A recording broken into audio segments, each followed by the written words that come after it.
Shortbox Nation. Without further ado, let's welcome and give it up proper for our guest of honor today, Travis Schmeisser.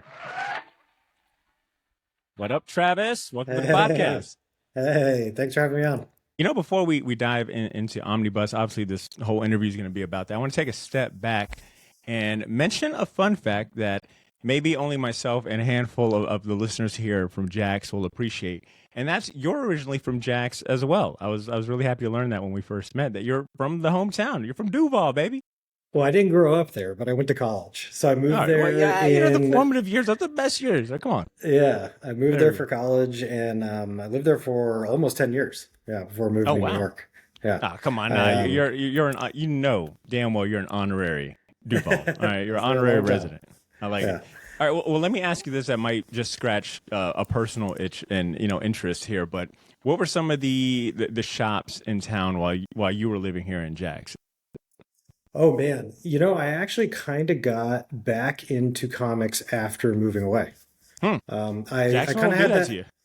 No, it had nothing to do with that. It was kind of the typical story. I think like a lot of people out of high school and maybe going into college, I feel like I've heard this a ton just kind of fall out. I mean, I was working pretty much full time while I was in school. I didn't do much besides work and do schoolwork. Actually, Comixology is like kind of what got me back into reading comics. So I had already left Jacksonville and I'd moved to New York and I went to Bergen Street Comics, actually, kind of was what got me back into it. They're no longer open, unfortunately. But it was a neighborhood shop in Park Slope where I lived. And I started kind of dipping my toes back in and had missed it for so long and started buying books there. And then, I can't even remember, whatever was it, 2011 or 12 when it came out originally. I kind of started seriously buying again and reading consistently. So they really did get me back into comics. Which makes for an interesting origin story, considering where you're at now and why you're here on the podcast today. But really, just out of curiosity, what did you go to school for? Was it something in IT or computers? I mean, I started graphic design and transitioned into multimedia is what my degree technically was. But I focused like mostly on digital design and specializing in kind of like web design. And you're in New York now, right? Is that where you call home today? Yeah, cool. Yeah. And what is I guess what do you got a local comic shop that you go to now? Yeah, I go to Action City on Manhattan Ave, because I live in Greenpoint. Oh, good stuff. It's pretty close to where I am right now. Yeah. All right. Would you care to share what's on your pull list? What are you picking up on a regular basis? Well, I mean, I think much like you, obviously, given what I do, I mostly read digitally. So I actually have kind of the same mix as you. I probably read about 90% digital and then pick up like 10 to 15% depending on what comes out. If I'm traveling and I stop in a store, I'll pick up stuff. I'll go in the shop here.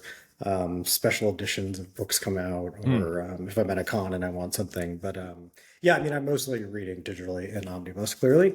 And then what I'm reading now, I mean, all the Energon stuff, I'm obsessed with that, just like everyone else. And I've actually been getting really into like a bunch of newer Power Rangers books and kind of catching up on old ones that I just never kind of was into at the time. And we carried Boom, and they've got the whole catalog. So I've been digging in more to try to, just see what's up in that kind of world. I just hadn't really read a lot before. So I kind of try to mix picking up new things with digging into back catalogs of things that I'm not as familiar with, because I'm trying to familiarize myself with the catalog more. I feel like we should go ahead and start a counter for all of the pros of digital comics that we'll be sharing this episode. And I think that you got your first mark right there, which I think the benefit of primarily reading digital comics, I think it makes it easier to jump into and discover back catalogs and things that maybe I hadn't, been curious. Maybe I've been curious about, maybe I just didn't have the time to, because it's a lot easier to find them. I'm not having to dig through a book and hope I come across it, which is a little dangerous when you consider like, the spending habits, right? Yeah. Travis, I was going to mention that ever since I've been really using the Omnibus app, I find myself double dipping, where I'll go to my local shop, I'll pick up like Animal Farm. Not Animal Farm. Is it Animal Farm? Is that what it's called? Animal Pound. Sorry, Animal Pound, the new Tom King book. There's an double dip. Bought issue 1 at the shop. Went ahead. It's almost kind of like the modern. I'm doing the modern day what was that saying for collectors? Buy one to keep, one to read. Yeah, That's what I'm doing. Like I yeah, buy the print, one to keep, and if I end up selling it or keeping it forever, that's cool. that's But then I've got interesting. my reader Yeah, copy, which is the digital. yeah. Yeah, I'm going to turn this light off. I feel like I'm getting blasted a little bit. Yeah, it's interesting. So the more that I've done kind of customer interviews and dug into people's buying habits, Hmm. I found that it's not as simple as everyone kind of thinks. It's like either you only read digital or only Hmm. physical. And I found like that's a new one actually. I haven't had somebody tell me that, but that's really interesting from a collecting standpoint. Like keep the physical one pristine. But I've had a bunch of people tell me even that they kind of dip in just to see if they like something. And then Yeah, if yeah, that's a good they point. like an issue or two enough, they'll be like, "Oh, cool! I'm just going to buy the volume when it comes out of my shop." Yeah. Or if they love it enough, they'll rebuy it so they Hmm. have one for the shelf or something. So as I dig in and talk to people, I'm finding that there's like all kinds of interesting buying habits like that that aren't like exactly what I expected. Like I don't do that. I buy them just because I don't care as much about Like, collecting like for it to be worth something as much as yeah, like yeah. if there's like I when I was at New York, I bought Tokyo Ghost hardcover. Mhm. Like Reminder had a bunch at his table, and like I'm obsessed with that book, and like I don't care if it's worth anything. I just wanted it because I love that book. Um, I think so my yeah, reading habits now, because I'm not buying as much physical books, I'm kind of well, for the most part, I'm not that picky. I pick up a lot of new number ones. I kind of like having a number one of a series and seeing if that piques my interest. So I pick up a lot of number ones, a lot of like maybe one shots, or a lot of like the magazine format. There's I've really leaned in on that in terms of yeah, the physical purchases, but on the digital side, it's I guess to go back really quick. Aside from just number ones, it's also like now I'm looking at nicer collected editions of books that maybe yeah. I've read all throughout on Omnibus. Now I kind of want to immortalize it in a physical, tangible way. I think that's Totally. kind of been like my test. The digital is like, am I enjoying it? If I end up reading 5 issues and it's like, oh, I enjoyed that, but I don't know if I need to buy like, in physical. But it's almost like my litmus test. I really enjoyed it reading it digital. Then I Yeah, want like almost like a trophy, like what's yeah, the yeah, nicest yeah, yeah. hardcover I could buy? Yeah, totally. That's a good way to put it. Kind of But think I of it the also same. Yeah. But I also like that the CEO of the company is like, yeah, I'm a sane person. I'm not over here double dipping about it. Are you crazy? Well, I've just never been. No, it's not that I'm not double dipping. I guess, like when you said you keep one to keep it like pristine, is I've just never. I mean, I have two short boxes left from when I was like, since 11 Hmm. to like 18 or whatever when I collected. Um, I had way, way, way, way more and kind of culled it down over the years, and I've kept those. Out of nostalgia, and I For do sure. have some like some books I want to keep on hold on to and are probably worth something, but I've just never really been into it, especially since I got back into buying comics for like the really collecting side, like wanting a complete collection or specific number ones. Like I really only buy stuff, physical copies of things that I love. Like you said, almost like a trophy where it's like Hmm. if it's something I really love and I'm like I want it on my shelf, Yeah. I'll rebuy it. But I kind of do the same thing with like art and design books and Yeah. stuff like that. It's like I kind of buy physical copies of ones that I like love. I guess since we're on the topic of like, your childhood comic short box and that collection, what's the first conscious memory you have of comic books? Like, do you recall the first comic book you ever read, or maybe like the most meaningful one? Because I've come to realize, throughout the years and interviews that it's not always a person's first comic that is the meaningful one or gets them into the hobby. It's almost sometimes it's usually the second one or the one that they read in college or post high school that Yeah. really has an impact on them. What is it for you? Um, I mean the Jim Lee X-Men #1. Hmm. Hands down. That definitely wasn't the first comic I read. I'd read some when I was younger before that, but I distinctly remember like being in the shop and seeing that for the first time. And I Hmm. remember I don't know, have you ever seen the poster of them all at the pool? Oh Like yeah, all of yeah, the classic. extended Yeah. X-Men. I mean, that was like in the shop and like I just remember that era. And I think just like that artwork and how detailed it was just kind of Hmm. like really struck me. And I felt like I'd like never seen anything like it. And then I had already kind of liked some X-Men stuff and the idea of it, but that one was the first one that I really dug into from the beginning, kind of. That's definitely one of those time periods that if I had a time machine that just had like infinite usage and you could just do stupid stuff, one of them would be to go back and experience some of those big comic book moments. And I think, there's probably no bigger one than, Jim Lee X-Men #1 era. It still holds the record, I think, for the most, sold single issue comic book, like 8 million sold. So I think Does it that'd be really? pretty. Wow. Yeah. I believe he still holds the title. It is something in the high millions. And I do want to say it's like 8 point something last time I checked. But yeah, you grew up in at the peak of comic book popularity, right before the bubble burst. But obviously, in that high point, that's pretty cool. Yeah. Yeah, I mean, it was like an exciting time, and I think that whole era made a huge impression on me. Like them leaving and starting Image was like, Hmm. uh, I mean, that was like one of the moments that I was like, oh, like as an adult, you can just like start your own company and do your own thing. Yeah. Like that's wild, and I loved them like breaking off and kind of yeah, running off and Hmm. saying they didn't need these big companies and could do their own thing. Like it made a huge impression on me. So how did I guess that leads into I think it's logical to lead right into the origin of Omnibus. Like, what were the events leading up to you starting Omnibus and getting that off the ground?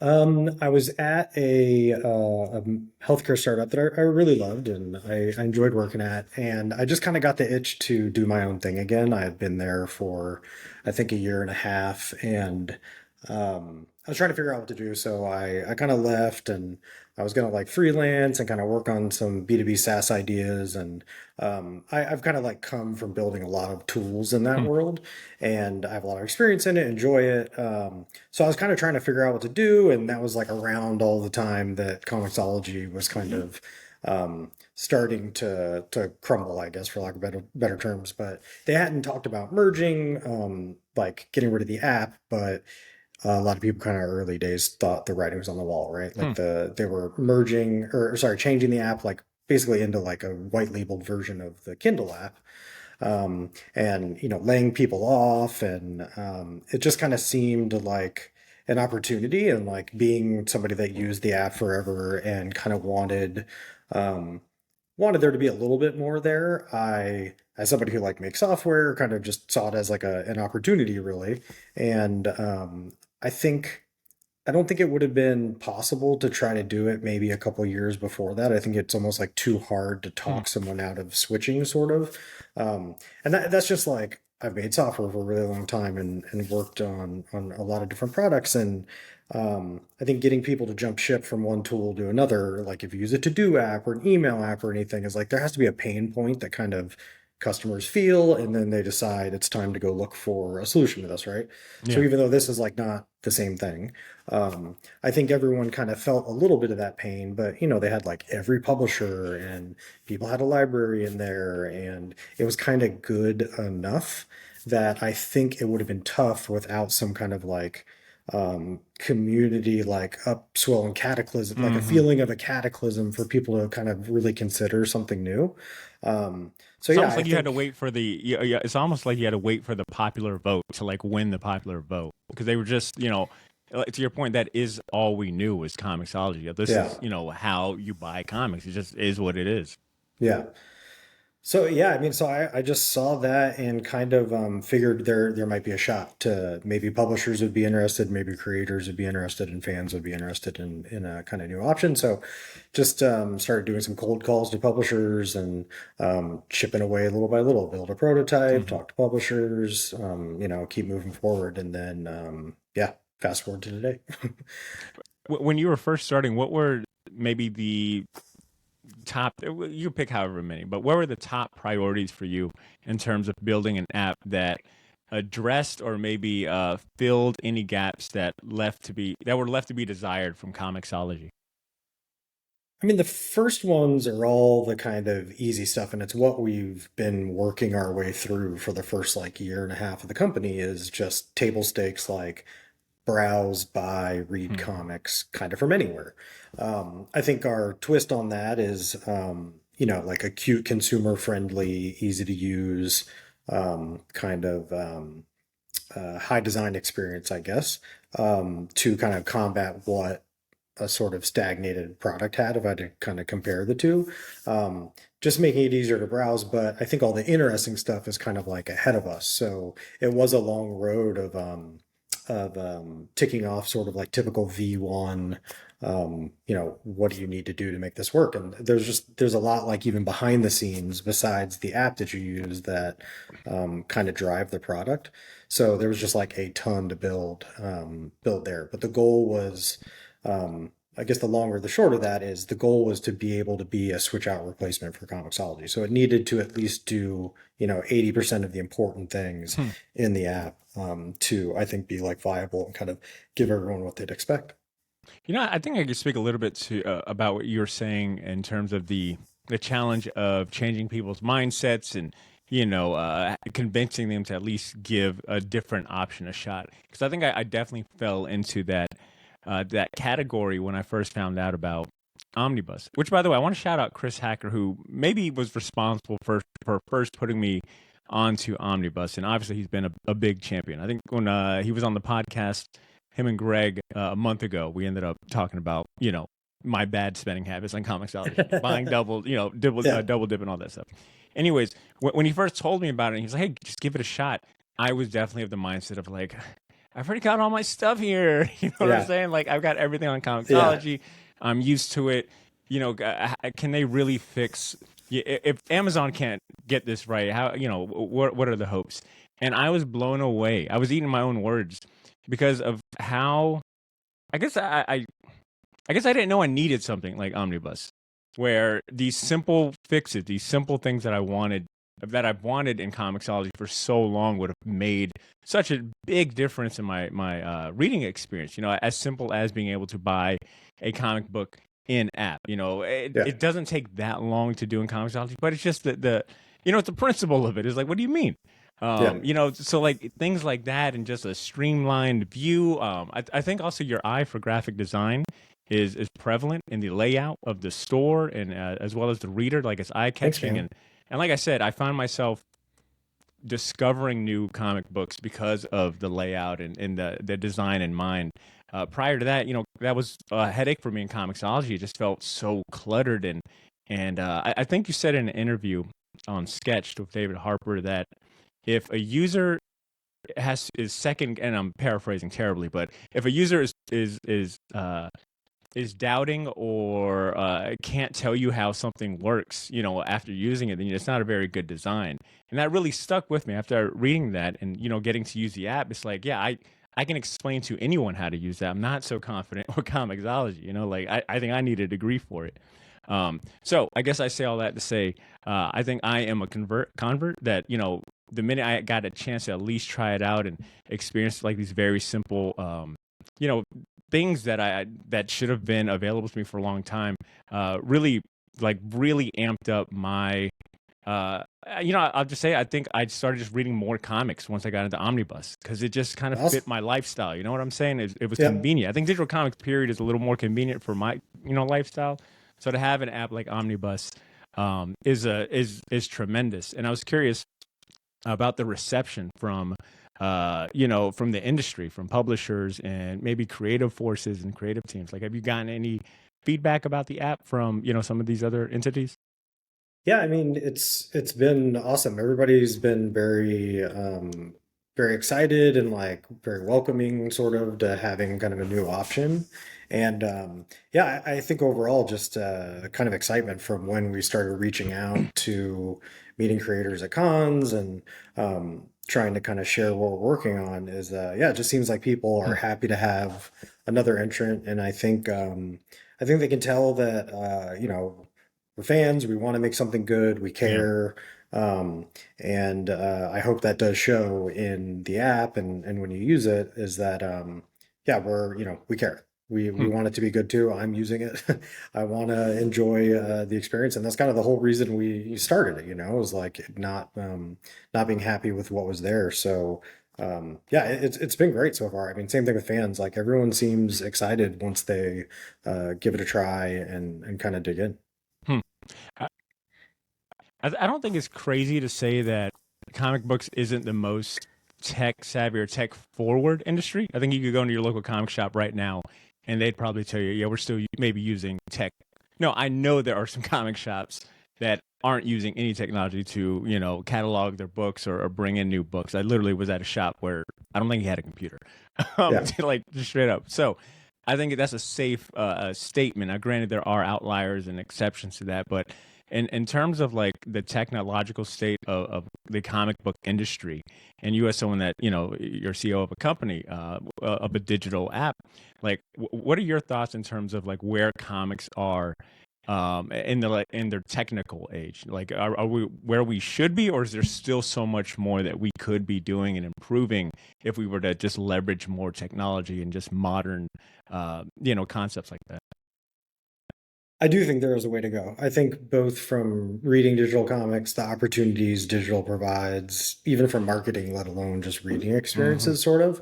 And yeah, you're not wrong, but the shop aspect of it, I mean, that's pretty true almost anywhere, to be honest. It's not unique to shops. Like I worked at Square for a really long time, and we used to have to go on merchant visits and kind of like talk to them about how they run their business and everything. And you'd be shocked about how large of businesses run off like yellow legal pads and Hmm. don't really have software. And that's pretty common kind of across like all industries. And, it makes sense. Like you working at a small to medium sized business, you're busy, your business is helping your customers and kind of making ends meet and getting your job done, not playing with software. So unless something is really again, back to those like pain points, right? Hmm. Like that's the thing we would go talk to people about and try to figure out like how could we be better than the spreadsheet they were using? Like, sorry, referring to the Square thing. How could we be better than whatever they're using? Like spreadsheets are pretty awesome and they work for a lot of things. So some people were totally fine with that, but it's kind of like when you hit that point that you're ready to jump ship is kind of when Hmm. you look at. So for example, like a comic book store, it might be like your inventory becomes such a pain that you're like it's time to use a real point of sale system or something like that, and then that way you can order easier, maybe you can keep track of your profits and your inventory.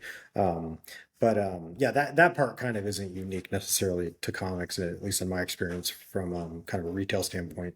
Um, but yeah, I mean, I think there's like tons of opportunity past that, especially like I said in kind of reading and just I think discovery experiences and Yeah. stuff. Prepping for this interview, it just got me thinking of some of my favorite, uh, I guess, companies, brands that combine technology or developing technological solutions for comic books, whether it be services, solutions, and things like that for the comic book industry. And, it got me thinking of, obviously Omnibus, but also Shortboxed and how dedicated that team is to bringing modern technology to comic books, especially like in the resale market, et cetera. And then also like websites like League of Comic Geeks, where I think they've got Yep. a really good handle on, good digital UI and, good workflow and everything like that. And I was curious to hear from you. Are there any other brands or companies, whether that be in the comic book space or just general space that you've looked at as inspiration when building out Omnibus? That's a good question. I don't think necessarily an app or company. I think I think someone that's really sharp, that's doing cool things with technology and media is Kyle Higgins that does the Massiverse. Yeah.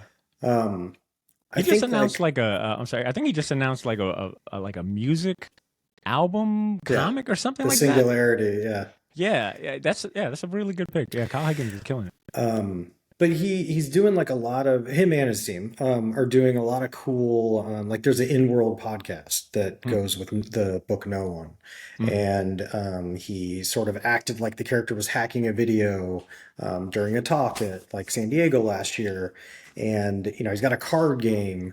I think he's really making his books bigger in the world outside of just the book, like actually reading the book.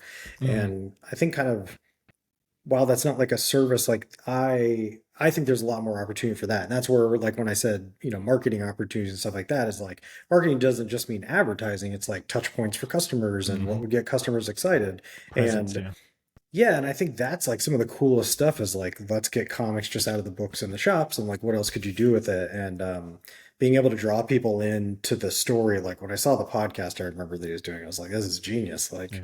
the people on the podcast are in the comic talking about, they're like unveiling the story and talking about what's happening. So it Hmm. really is like a companion, to the book. Yeah. And Well said. I think those are kind of the opportunities as like, I think there's even, if I remember correctly, I think he's got a Twitter account for the sort of, That's right. One of the characters in one of his the books guys in has. Radiant Black. Yeah. Yeah. Yeah, Yeah. That's right. man, I'm blanking on the name, but there's like three guys in Hmm. there, and there's a Twitter account for that. And like, I don't know, those are just fun touch points that kind of like, you follow it and you're checking Twitter and you get reminded of the book every day, and it's kind of just like more backstory and making it more than just the one story that you get. So I feel like kind of adds more depth to it that I really Yeah. enjoy. So like that kind of stuff I get really excited about. I just think there's like tons of opportunity, for comics there that, sure, it's marketing and hopefully it helps sell books for those people, obviously, Hmm. like, but to me it's like the best kind of marketing because it's fun marketing. As a fan, you're like, oh, this is cool. As so my daytime job, I work in marketing. I'm a marketing manager. So anytime I get to see, uh, you know, instances like that where a creator is thinking outside of the box to present, their brand, their story in a multimedia way, it really catches my attention. So I feel like I'm an easy mark for that type of stuff. And as far back as like, you remember when Marvel was doing like AR? Like they would have Yeah, certain panels you could scan with the app, and it would like yeah, kind of come to life and things like that. I have wrote many a college papers on, that when I was coming up, I was going through an IT program. So like any paper I had to write, I always found a way to tie it into comic books, and yeah. I just feel like comic books still has a long way to go in terms of like really making that a norm, but the instances of it being used are usually done really well. Um, which kind of leads me to something that you guys are doing with Omnibus that caught my attention big time was that I understand that you guys are the digital distribution fulfillment partner for like companies like Massive. There was a Sean Gordon Murphy. He's got this current Zorro series. The Kickstarter had launched prior to the comic book coming out, and I had signed up for the Kickstarter. I just wanted the hardcover. I kind of completely forgot that it came with digital copies of every issue. So when I got the email from Omnibus that was like, hey, redeem your free digital issue of Zorro #1. I was like, come on, man, these guys are doing it right. Like, how did that come about? And how are opportunities like that helping Omnibus get in front of more, potential readers and users? I mean, that's the first one we did, and it did get us in front of a bunch more people, and people were excited to be able to get it and read it online. And it's kind of nice because we provided the file, like you saw, but also you automatically get it added to your Omnibus account, so you can actually read it in our app or on the website. But I had just been talking to Massive, and that kind of came up, and they had mentioned, because it's a digital fulfillment, they had just kind of mentioned it to me, and we just started chatting about like what we could do with it. And they weren't sure how they were going to fulfill it yet. Hmm. They had some ideas, and I just kind of like, put a few things together and we're just like, hey, I think we could do it this way. Here's how it would work. Here's what I need from you. And yeah, we just built a couple kind of custom things to make it work. I was particularly excited. I mean, I love John Gordon Murphy. I've got, I don't know if it's too Yeah. dark, but you can see the artwork. He's like one of my favorite artists. And um, I think Kickstarter, like those campaigns, just constantly get, Hmm. like funded and very Yeah. A lot of successfully eyeballs. Yeah. released. Yeah, like, I think it's like one of the most successful types of campaigns that technically, get fulfilled more than other ones. Like, so they're big in the Kickstarter world, but I just think they're like great for comics too. It's like it's a great, way to get a project kind of funded and give that team some runway to get something done. So I was a big supporter of it, and as soon as I dove in and saw, like before the Massive thing, saw how many were being done and have backs on myself, I just am like really interested in the space. I think it's a cool idea. I've always liked Kickstarter, period, but I think for comics it just makes sense, also. I think it's a cool opportunity, and I think it highlights something that you're doing really good early on, which is like marketing and being where the ideal like customer is, and that's a Kickstarter that's specifically a comic book Kickstarter trying to raise funds to bring something to life, and then even to marketing on other like on comic book podcasts. I think like you've been making like really smart decisions in terms of getting in front of the right people. And maybe and you could tell me. I think it sounds like you're focusing more on the quality of the users than rather than trying to get a bunch being in front of a bunch of users and maybe it's not resonating with the mass majority. Has that kind of been a conscious thing for you?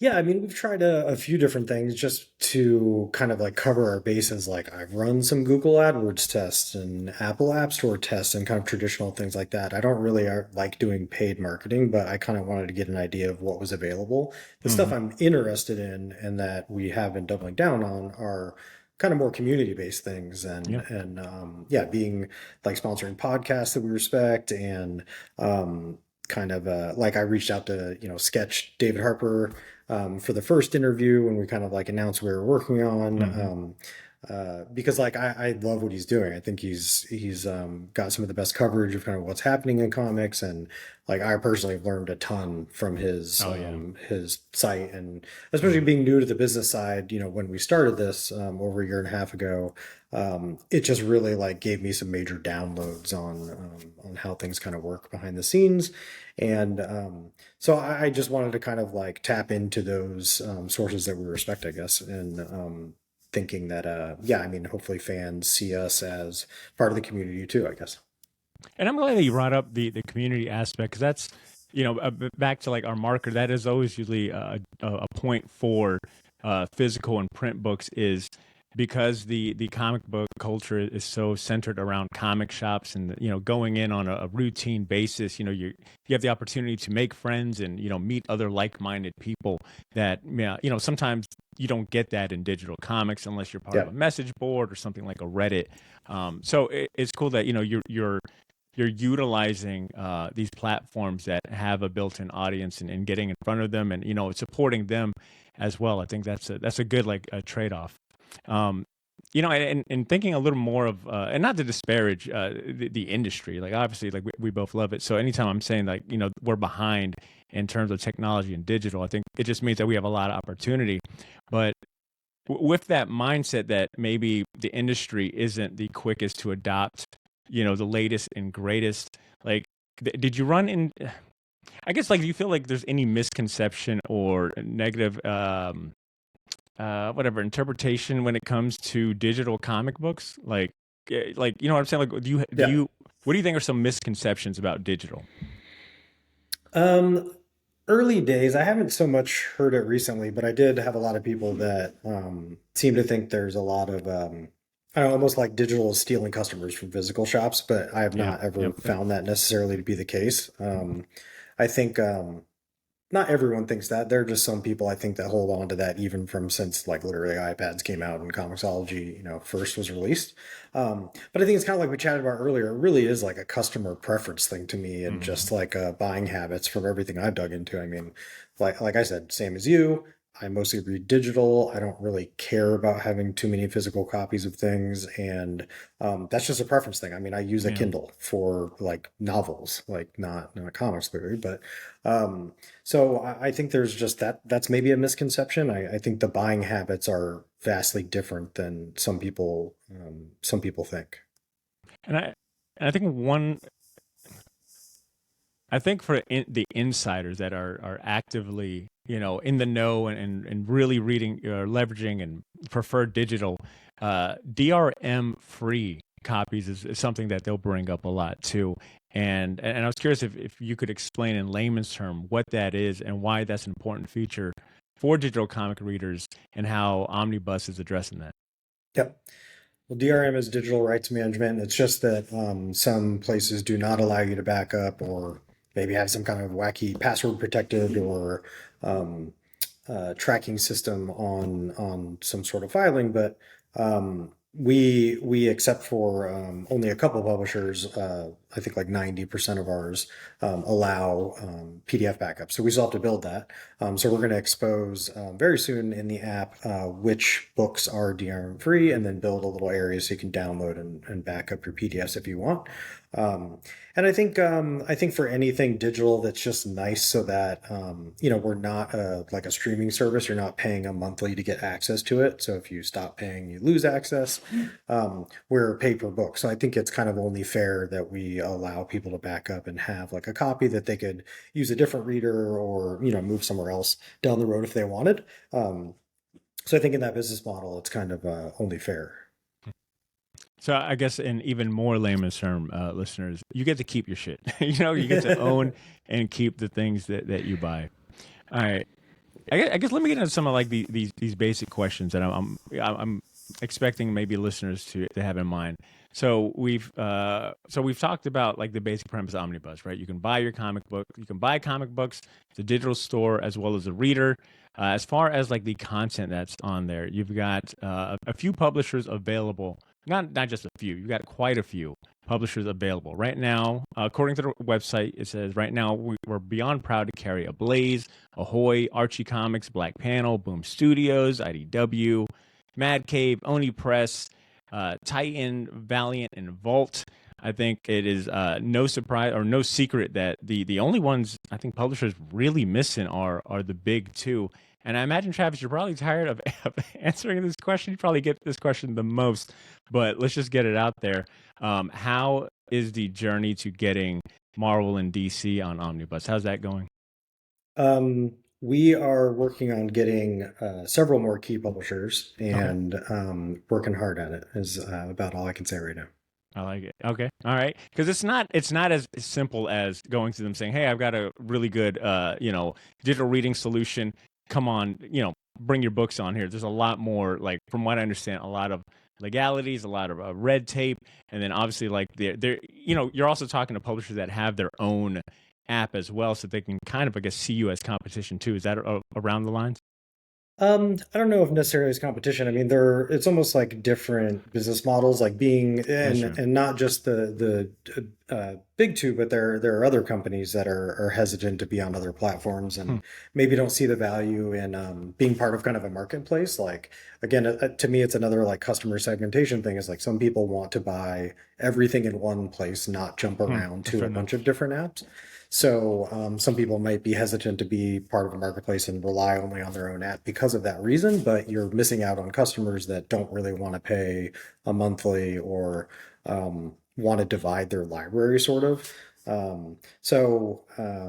There's that kind of sentiment. And yeah, I mean, it's just, it's not just them too, but I mean, we have like, to store valuable property from publishers. So you need to be vetted and kind of trusted. I mean, we have to carry like liability insurance, Oh like wow. with our contracts with several publishers because we have their entire library Hmm. of comics, or damn near most of it. Some of our contracts kind of required that, and that is just like part of the deal to get it, and it kind of makes sense. Like we have again like valuable digital property that belongs to other people that we are just kind of Oh, licensing and reselling I didn't at think the of end it of the like this. day. Yeah, no, Yeah. that's good insight. Can you share who was the first publisher or publishers to come on board of Omnibus? And with respect to all of the publishers, was there maybe one significant one that when they came on board that you felt like, oh shit, this is really real, or wow.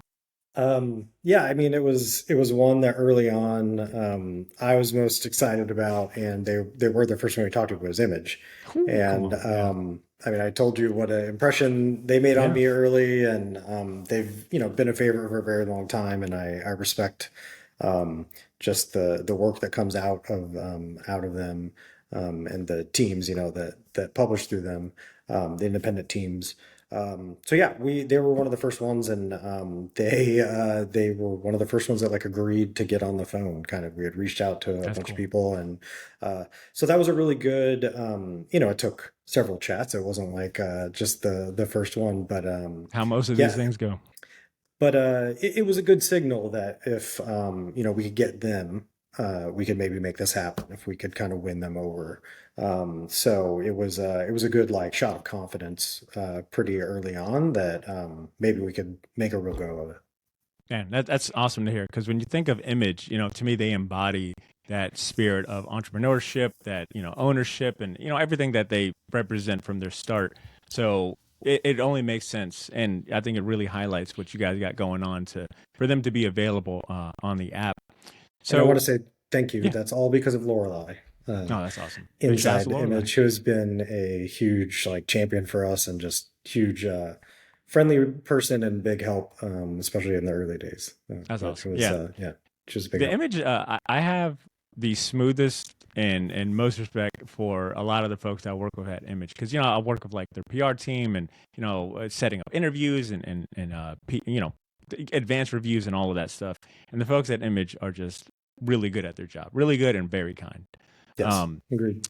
all right, so Travis, since the launch of the app in May 2023, which introduced us to the initial Omnibus store and reader experience, I think I counted there's been about 9 or 10 updates since then.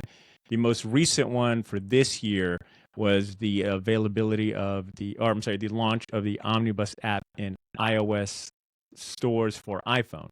Am I Yep. saying that right? Yeah. So it started on the iPad. Now we've got the iPhone app. I guess what do you got in the pipeline? And then what's been, I guess, the feature? Let me ask that again. I think I can ask that. What's what's coming up in the pipeline, and what are you most excited for that you can share? Yep. Yeah, so iPhone, we actually kind of like soft launch. We are making an official announcement probably like Oh, next week. What is today? I Tuesday? just exposed that. I No, no, guess no, I've been it's all enjoying the good. beta for a while. It is it's all good. Yeah, there was actually it's like this funny Apple bug where if you're releasing a new app, you can usually like hand out codes, like generate a code, and then people can secretly use a released app.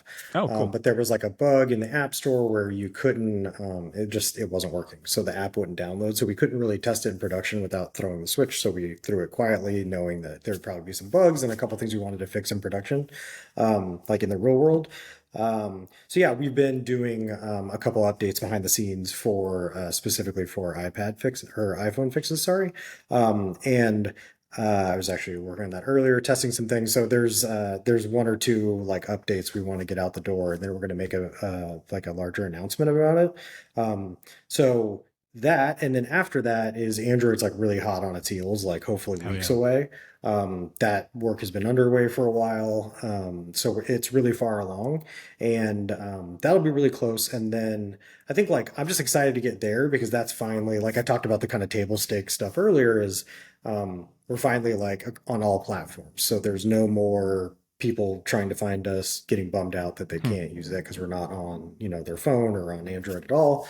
So I'm just really excited to get there because I think anyone can use us then. And then to me, I think that's like the interesting stuff past that. I think, like I said earlier. So it's been fun and very hard to get to to this. There's been a lot to build, Yeah. but I think the interesting things are how you help people find new comics and sort of the features we build from here. So we're going to build pull lists. Oh, We're going to cool. build lists like collections of books. And we just have some like fun kind of merchandising store ideas that we want to work on. So I think from there, that's the stuff that I think we can differentiate even more besides just having, a nice designed app is kind of doubling down in those areas. So it's felt like a long road to get to kind of the starting line, because not even a lot of people have like tried us or cared until we kind of got to that point.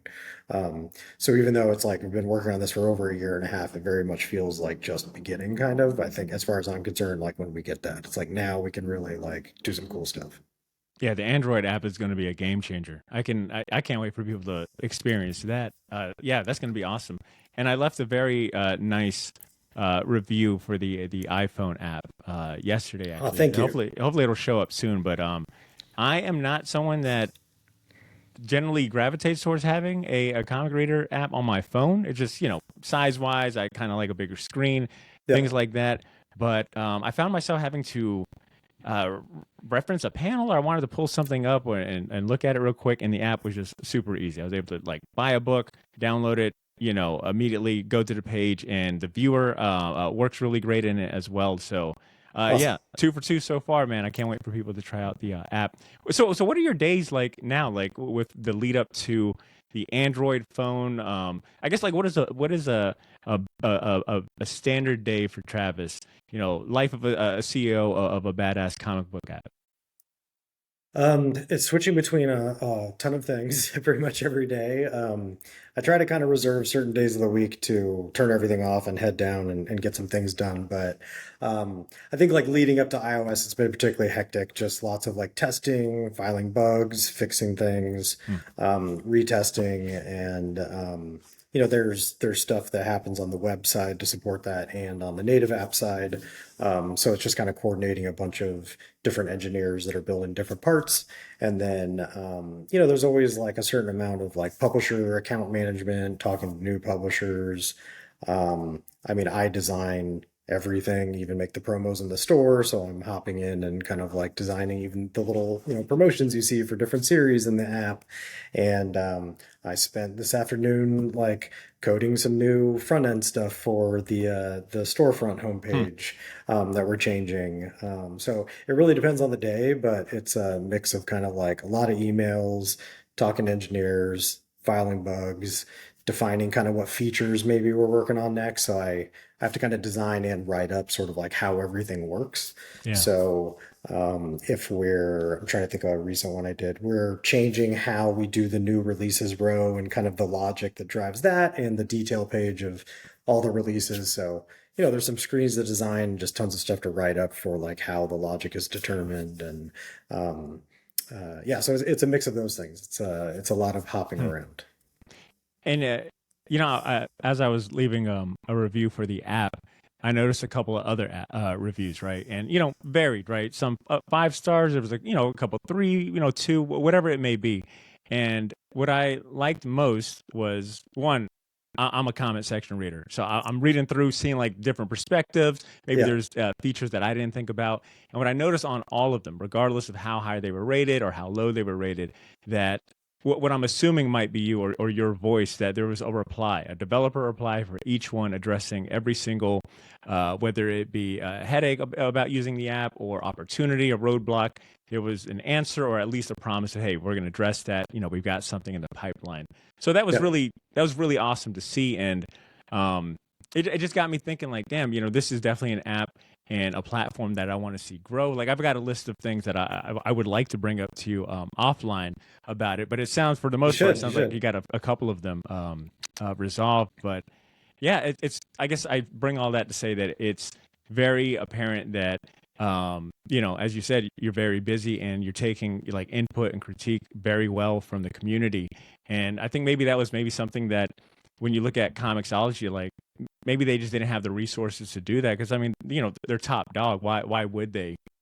I guess maybe they're just a little slower to maybe take in that feedback. And I guess with that brought up, like, did you have any opportunity to talk to anyone that works at Comixology that might have been whether laid off or working there to like pick their brains? Did you get any support from, I guess, the distinguished competition? Yeah, I've heard from several different people that were there or kind of got laid off over time, all sorts of different roles. Yeah, overall, I was actually surprised how many of them were excited to see something else. I kind of, when they reached out, I kind of was like, oh no, is this going to be weird? Hmm. Are they going to hate me? And they're actually like super excited. The gist that Excellent. I get from the inside is that Comixology was just filled with like real comic fans. Oh, And that's cool. I think they're just like pumped that somebody is trying to do what they sort of got blocked by moving forward, by Yeah. the acquisition or just whatever was happening internally. And they're all just everyone I talked to was just super, super nice, and yeah, just seemed excited, which was really cool. And Yeah. then, oh, go ahead. No, no, please, please. Oh, I was just gonna say I want to go back to like what you said about customers and listening to them, and yeah, besides like I kind of mentioned wanting to be part of the community and caring about the community because I am a fan, and I care about comics is also just the as the business owner and I think you have to love your customers and like take care of them, right? It's like even outside of me being a comic fan, also is like we have nothing if you don't have people that love what you do and want to keep using it. And this business is interesting. Like I said, I build a lot of tools, but being a marketplace business, it's like there's a bunch of people to please. There's like Hmm. publishers, there's creators. We want to make sure that they feel like we're presenting their work in the best way. And sometimes we'll get an email, I don't like that avatar. Can you switch this out? Hmm. And like and then fans obviously using it too. So I take all that stuff really seriously. So when people do leave feedback, I mean, I try to answer everybody on Twitter if they mention something, and just so I want people to feel like they're heard and like know who we are and like know that they're going to get a response, so that it doesn't feel like things are just going into the ether, and that nothing will change. And I can't always. I'd love to promise everybody I'm going to fix everything they want, but the reality of that is I can't do everything all at once, or we can't as a team build everything. So I try to just be honest with like, yeah, that's on the list, but it's kind of far off, or yeah, that's super important to me too. We're definitely doing it soon. And if I don't understand something, I'll ask questions because I want to know like, well, okay, I wasn't planning on Hmm. that, but tell me more about it. So to me, it's kind of just like I've been a product designer a long time. It's like research. I just need to know what people like, don't like, what they expect, and then I'm one of them too. So Hmm. I just want them to feel the way I'd want to feel if I was dumping energy and money and time into something, and I had a problem. Is I'd want to know somebody's like taking care of me. It's like if you call your call AT&T if you have a problem. It's like it's the fucking worst. Or like, it's like just trying to get a hold of Yeah, somebody yeah, and things like that. And it's like, I don't want to be that kind of company. So yeah. even outside of comics, I just don't want to do that to people. So I'm trying to be like a good dude. No, that's great to hear. I'd rather run a 15K than have to call Comcast about a bill. I'll just suck it up.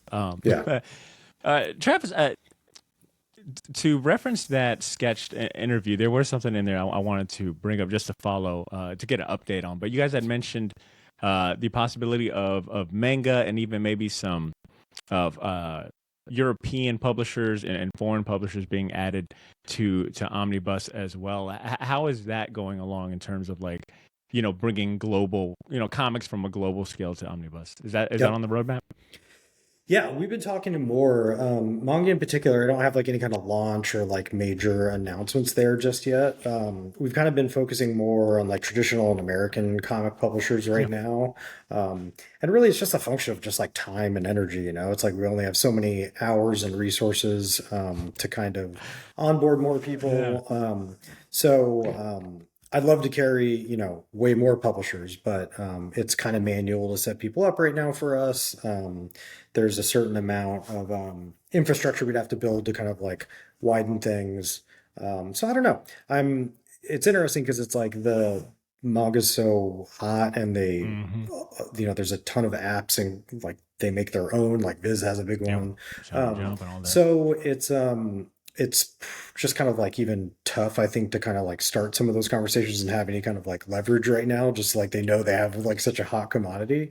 But I haven't leaned into it that much. Just Yeah. again, as a just time and focus sort of is like you got to kind of like pick your battles when you're building like the plane while you're in the air, like the old saying goes, and it's really just trying to focus on getting like specific kind of publisher right now, and then we'll see kind of down the road.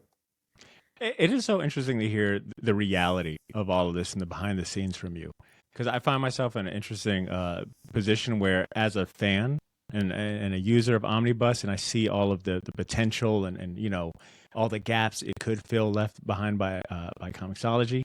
It's like, ooh, I can't wait until they do this. Ooh, they need to do this. Ooh, when they get this, it'll be game changer.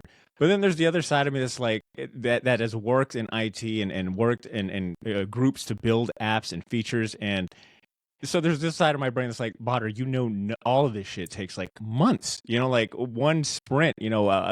6 months, whether it may be. You might only be able to update. It might take 6 months to just update an icon or something. Now, granted, that's like corporate America and outdated systems there, but yeah, it's the reality is it sounds like the sky is the limit for you. Um, but this stuff takes time, and Yeah. I'm glad that you brought up the politics, and I use politics loosely, but just the process that comes with dealing with publishers. I'd even think about it from that aspect of the legality and, having to, keep certain things in mind and safety. I'd even think about the safety aspect of it all. So this is really enlightening, which makes me even more excited to celebrate, I guess, like uh, the small wins for Omnibus and maybe look Yeah. at maybe the smaller updates as like, okay, this is the building block to something bigger.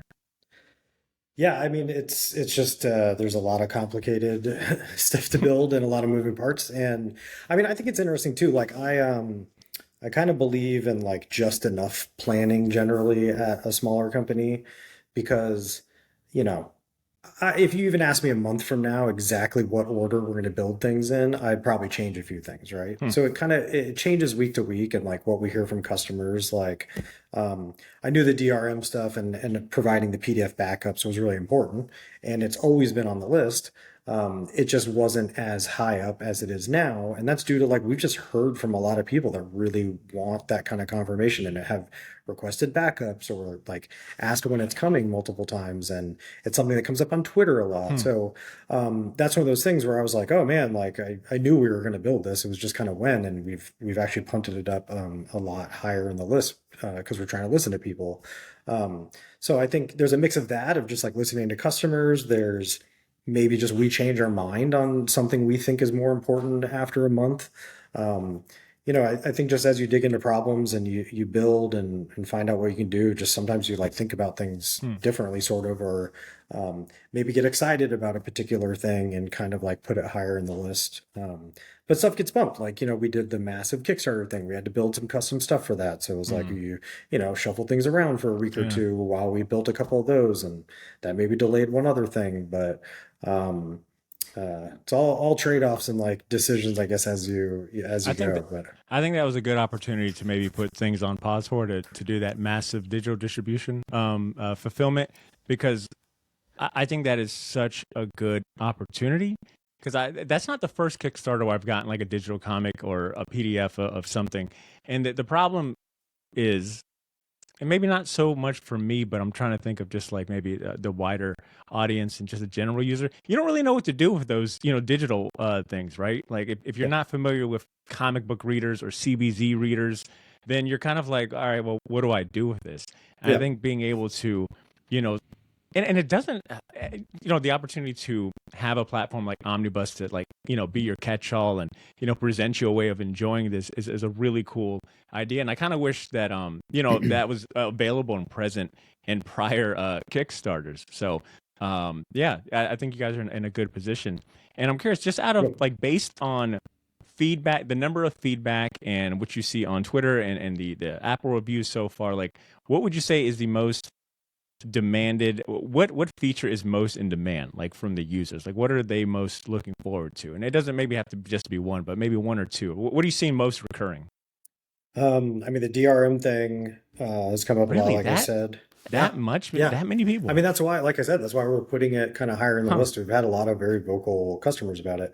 Well, Um, and I guess you can't really blame them, right? Because when you consider that digital media is in such a weird spot. It isn't. I guess there's plenty of examples to tell you to show you why that's important for people, right? Like how many yeah, times have you bought a movie or something from digitally from Amazon, Kindle, whatever it may be, and it's not there, yeah, or vice, maybe not even buying, but just streaming, right? Like how many times is Netflix removing things? And you're like, God damn it, I wish I just owned this.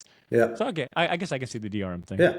Hmm. And I mean, that's the kind of stuff like you take it seriously. If you get enough customers saying that, you're like, well, clearly there's something here. Yeah, Because people I'm want to own their not, shit.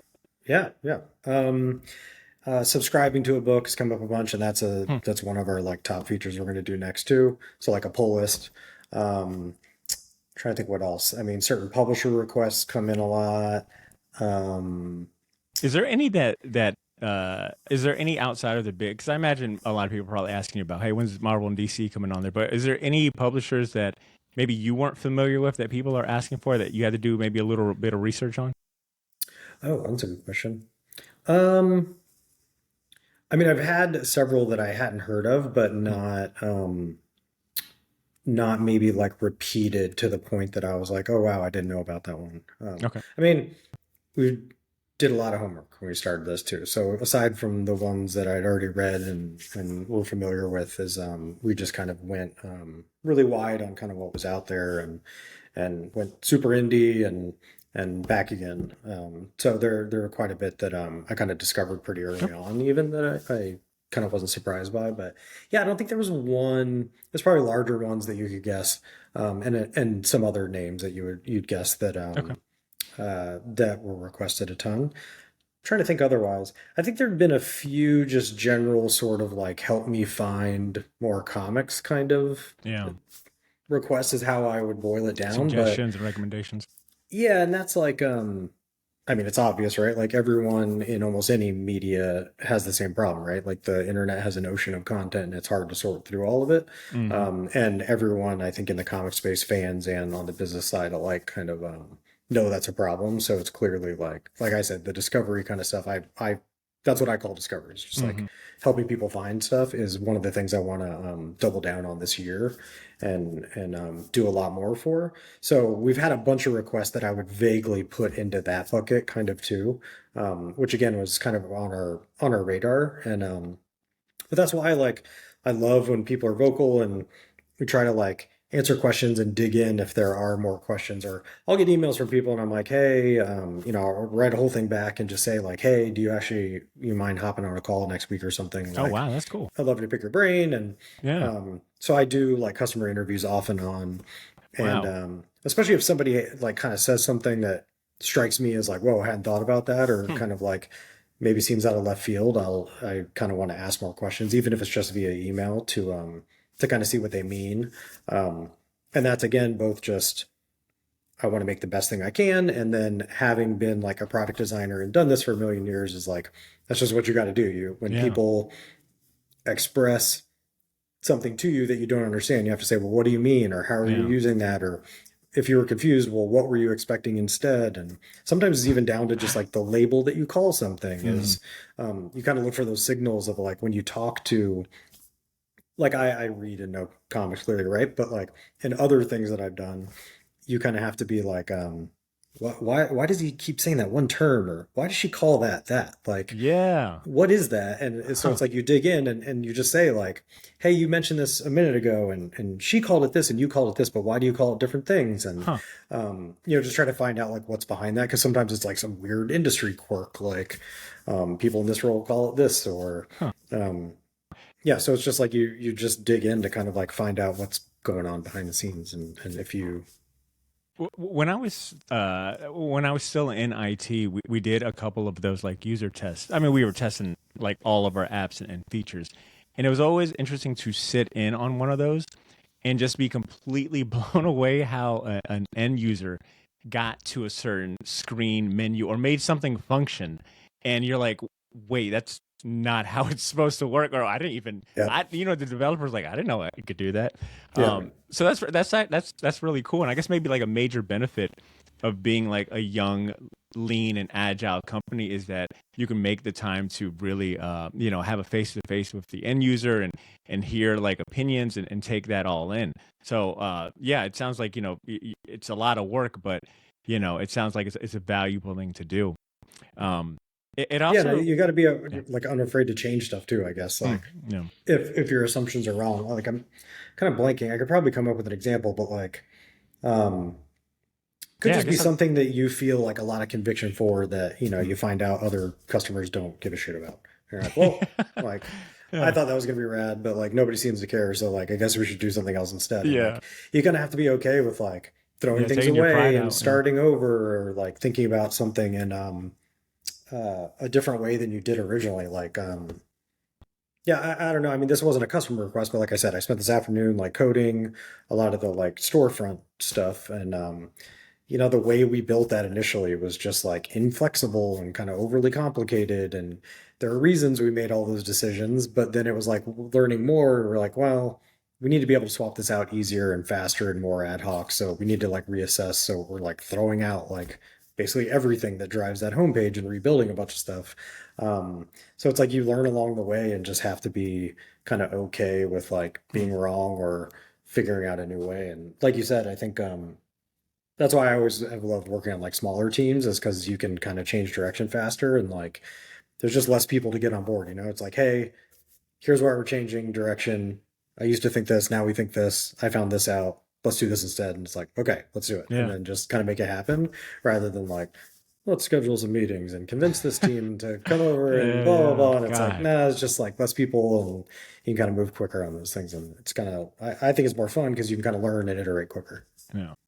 Now, that great insight. I want to pivot really quick and talk about comic books, because that is one thing that really stood out and impressed me a lot about you when I had the opportunity to meet you in person at New York Comic Con, was that you are a reader. Like, there was no title that I wasn't bringing up that you didn't have, a comment on, whether you were collecting it, read it, or pulled it. How much time do you spend reading comic books, and do you have any favorite titles currently right now? Like, what are some of your favorite comic books right now?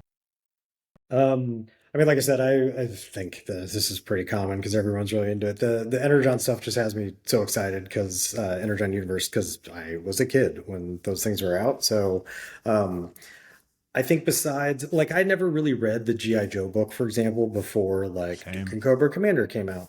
But they're just doing such an amazing job at this, like reimagining, but keeping enough of what you already love there, sort of.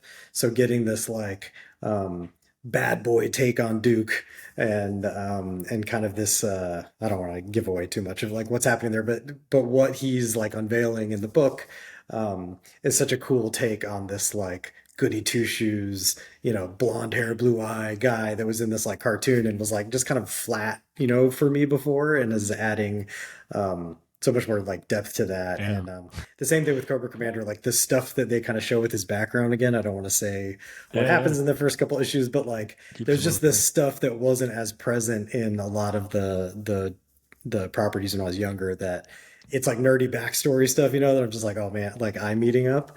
Yeah. So and same thing with Transformers, like, but uh so those hold on, you asked what I was reading, but you also asked what was the other thing you oh, how much I read. It varies by week. I mean, again, like getting iOS out the door, like I have a virtual stack that's like pretty tall right now. I'm like several weeks behind because I've just been working like all day and all night Yeah. basically to get things out the door. I'm a little tired, but it's all gonna be worth it. We're like shipping yeah, a lot really soon. Um, but I don't know. Yeah, it changes by week what I'm excited about, what I'm trying to dig into. I say the funny thing is like running the store now is like I'm having to think more like a retailer than I had in the past, Interesting. clearly. Yeah. Um, like it's even like first building a tool, there's even this aspect of like you kind of have to think like, well, what I'm putting on the shelves in my store, like a retailer in your favorite shop, they need to move books and keep the lights on and sell books, right? And pay the bills. So there's an aspect of like you have to like push what you love, but also understand you do have to sell books and you're a Hmm. retailer and like it's a business. So it's weird because it's kind of like you can't just put every book on equal footing or everything, nothing stands out, right? Yeah. And that's like again the ocean of content problem, and also just like we're an app and we're digital, but we still have a very much physical problem of like we can only show so many Oh, things and yeah, yeah. highlight so many things. Curation. Yeah. Um, yeah, so Huh. that yeah, exactly. Like the curation and kind of Yeah. like editorial aspect of it is like very different than other stuff I've worked on, digital products. So I've had to kind of like shift how I'm thinking with that. And the reason I bring that up with the reading habits is like there's just stuff that as a fan and a reader, I probably wouldn't have dug into before, or I'd hear about or see and just be like, ah, that's not for me. Whereas now I'm I don't want to say forcing myself because that sounds like it's like it's bad, but I'm having to like make my taste broader and like read other things that maybe I wouldn't have jumped into before, just so I know kind of what is out there in the wider comic world and within the catalogs we carry. So it's cool because I feel like it's like broadened my horizons on comics in general by just needing to be able to be like, oh yeah, like I've checked that out and I roughly know kind of what it's like, and then just having like access and way more in front of me all day, is like all I do is stare at our product and use it and test Hmm. it, and like there's constantly new things in there, or we onboard a new publisher and we're going through the back catalog and checking and making sure everything's working properly. And there's just stuff where I'm like, oh yeah, like I heard of that, but I never read it. And like now I'm going to dig in, or stuff like that. I don't know. So it's cool because it's yeah, again, like forcing me to go broader with it, kind of that I just things I wouldn't have before, I guess. I mean, it's obvious that It's you are daunting though too because it's a shitload of books. actually, but you said It's something just that like it's a lot. you said something though that I'm going to add to the digital comic side for a point here, and that's a digital vertical stack of issues that you need to read is a lot less intimidating than a physical one, because a physical Yeah, one takes up space and it's staring at you all the time. A digital one, as long yeah, as I have the power button off on my iPad, I'm good. Out of sight, out of mind. That's pretty yeah, funny. But what's more interesting is that you bringing up that obviously you wear a lot of hats. Your customer service, your marketing, your CEO. You're also doing developing. But then there's a Venn diagram of you being. I mean, you are a comic shop retail. Yeah, you own a comic shop. It just happens to yeah, be on the digital space, and you may not have all of the baggage and responsibilities that comes with owning a brick and mortar, but you do have to think like a comic shop retailer. And yeah, and I guess I never yeah. maybe put too much weight into the curation aspect, and maybe that is a feature of Omnibus that I've appreciated just unconsciously, is that there is a good sense of curation, and the fact that you guys group things by publisher. um yeah, I guess kudos to you for also wearing the hat of a comic retailer and being conscious of like what comes with that. Yeah, thanks. I mean, it's been really fun. Like I said, I think it's a very different wheelhouse than the other products I've worked on in the past. Um, but it's been cool. I mean, like I said, David from Sketch, like his retailer interviews and back Yeah, those are articles always and good. podcasts on things, like I've learned a ton. Hmm. Um, like I do. I think about us just like another retailer. We just happen to be for Hmm. people that prefer to read digitally. I think even some publishers and other retailers and don't even see us that way, which I do. I'm just like a comic shop. I Hmm. just happen to be on the internet instead. Yeah. Um, and we're not, people are just like, oh, it's an app. And it's like, well, it is, but it's a storefront, and it's a digital representation of like, yeah, a store. So um, we do have to come up with that. It's funny, like you said, the trade-offs of like we don't have to unpack and order books and have first order cutoffs and have dates and shelves of stock, but we have infrastructure that converts PDFs into images and servers and an application that we have to build things for. So it's like it's all trade-offs. It's like we have different sort of day-to-day task to keep the shop running than the physical one. But yeah, To Ham Fist, one of my favorite rap lyrics ever, which comes from Andre 3000 on the song Elevators. He's talking to it's a scenario. He's talking to someone that runs up to him at the mall, and he's like, "Man, you're a rapper now. You're making tons of money." And Andre 3000 says in the lyric, "If you don't move your feet, then I don't eat. So we like neck to neck." And it makes me think of your position, where it's like, yes, I don't have a brick and mortar, or I don't have to worry about rent, and technically you don't have to worry about guessing and forecasting customer wants and needs, because I mean, you have an unlimited supply of comics, but you're still reliant on selling these books to keep up a different type of infrastructure in brick and mortar. Not a brick and mortar, but a digital and mortar. Is that a thing, digital and mortar? But yeah. you know what I'm saying? Like, you still have to sell comic books. So it's an interesting trade off of like, yeah, I might not have rent, but these servers don't come cheap. Yeah, I mean, like I said, we have to literally pay for liability Hmm. insurance to protect the assets Yeah. that we hold, and we do Whole have different infrastructure ballgame. costs, and um, yeah, yeah. But I mean, it's and the nice thing about still being in the same wheelhouse as other retailers, like I said, is just getting to learn from a lot of them. They've, Yeah. done it way longer than I have. And his name's Brandon Shouts or Shoots. I'm butchering it and I feel bad, but he runs Variant Edition in Canada, and he has a newsletter called The Indirect Market, and that one, like, I've learned a ton from too. Like, he really like writes newsletters about how he runs a store, decisions he makes, like what to stock and what not to. Like, can't remember when it was, but like last year or maybe it was even the tail end of the year before, he started refocusing on like moving away from single issues and focusing on volumes and um, graphic novels and stuff, and like reading his thought process behind that and hearing what he was doing. Uh, it was coming at a perfect time for me. Like I said, when I had Wow, to that's start cool. thinking about all these things, and so I try to like study them, to be honest. And I listen to the podcasts when David does interviews, and like again, I have a lot to learn from them, so I try to like soak it all up and learn what they've kind of like been working Yeah. hard at for decades. No, that's, I mean, look, you've got a ton of historical data and empirical data to like reference and build off of. So that's cool that, you're expanding horizons in that way.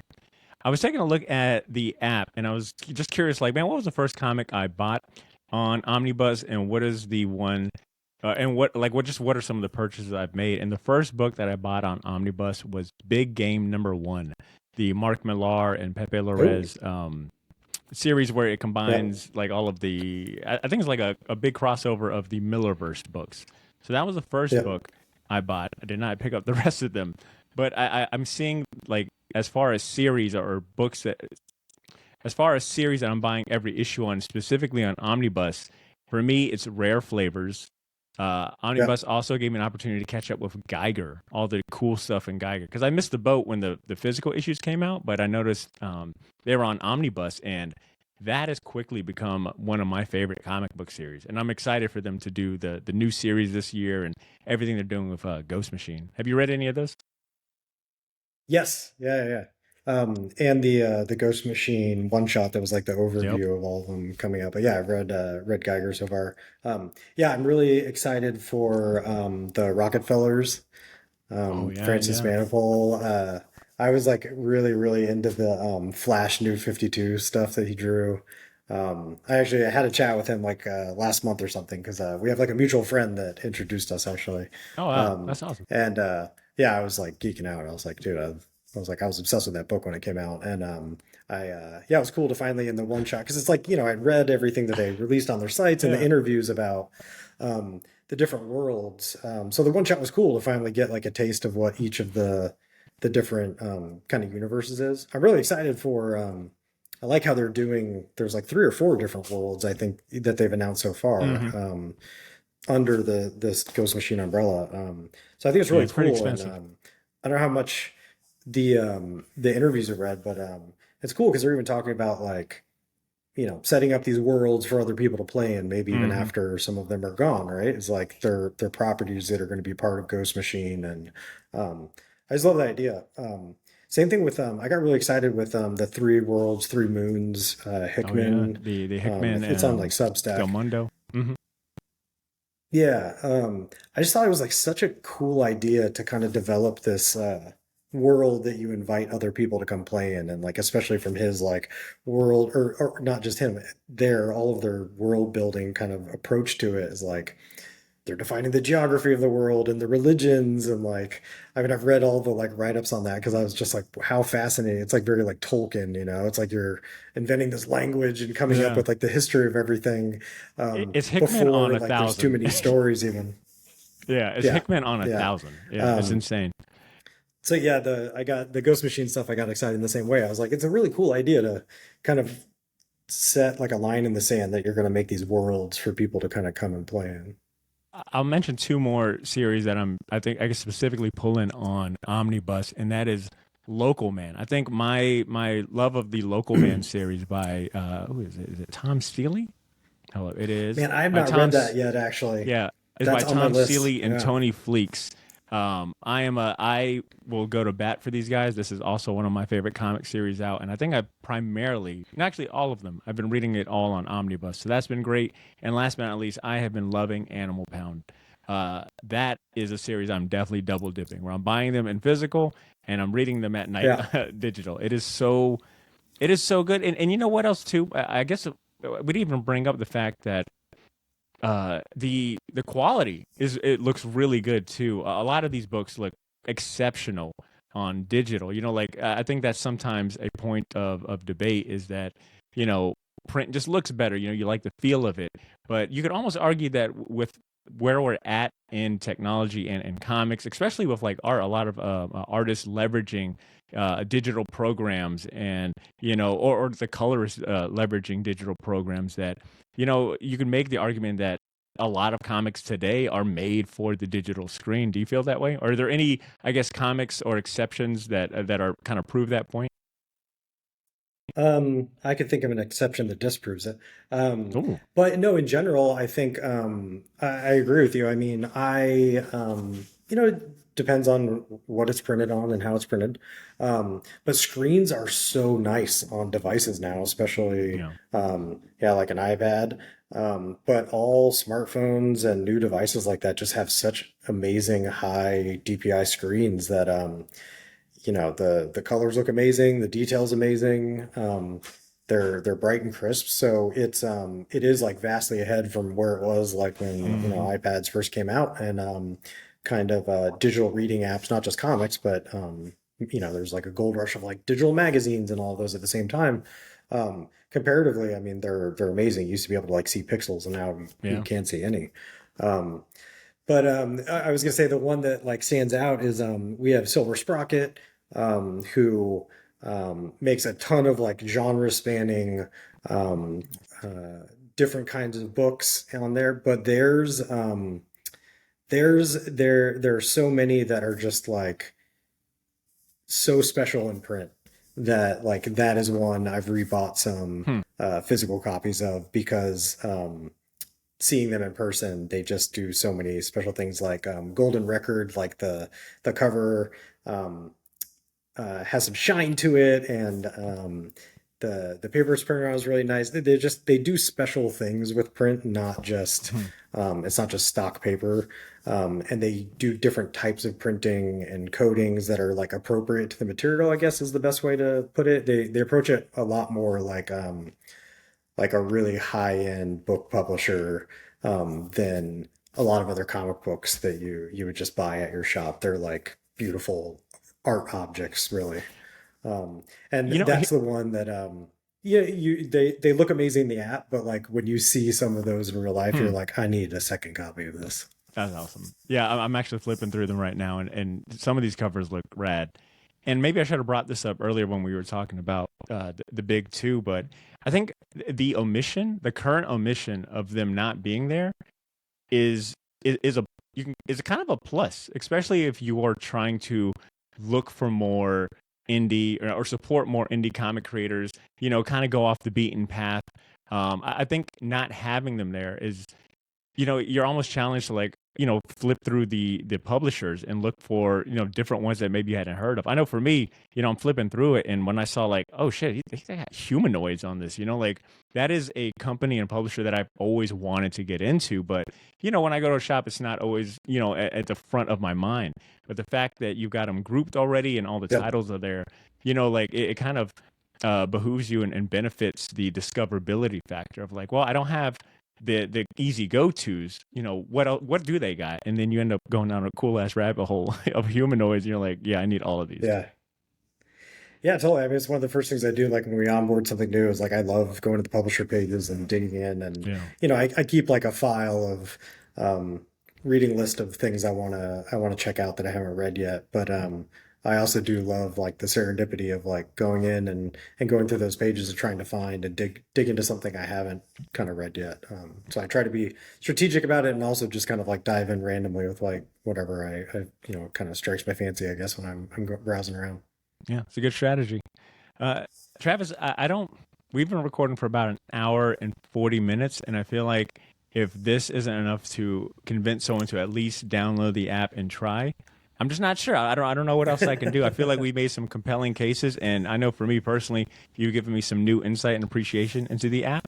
So I guess I want to end this by saying one to the listeners out there. Look, Omnibus is available on your. You can download on your iPad, on your iPhone, and pretty soon it sounds like on an Android device. I recommend just giving it a shot. If you're someone that's kind of tired of having so many books around, or you just want to, the opportunity to dabble in different creators and books, it's a good avenue and a very affordable means to do so. Travis, do you have any closing remarks in terms of maybe like just double emphasizing what everything we've talked about. Like, why should people give Omnibus a chance? Why should Omnibus be their go-to digital comic reader of choice? I mean, we kind of, I mean, we are you and we care, and we're trying to make the best place to kind of find and read digital comics. And we are open to your feedback and ideas. You can literally email me. I'm Travis at omnibus.app, or hit us up on Twitter. We do want to hear what you have to say. And yeah, I mean, I just, I show up to work every day and try to make the best thing I can for everyone that wants to read it. Yeah, I think just like we care and we try to put everything we have into making it like an amazing place to kind of like hang out digitally and read. Um, yeah, I mean, like I said, I think we're kind of just getting started.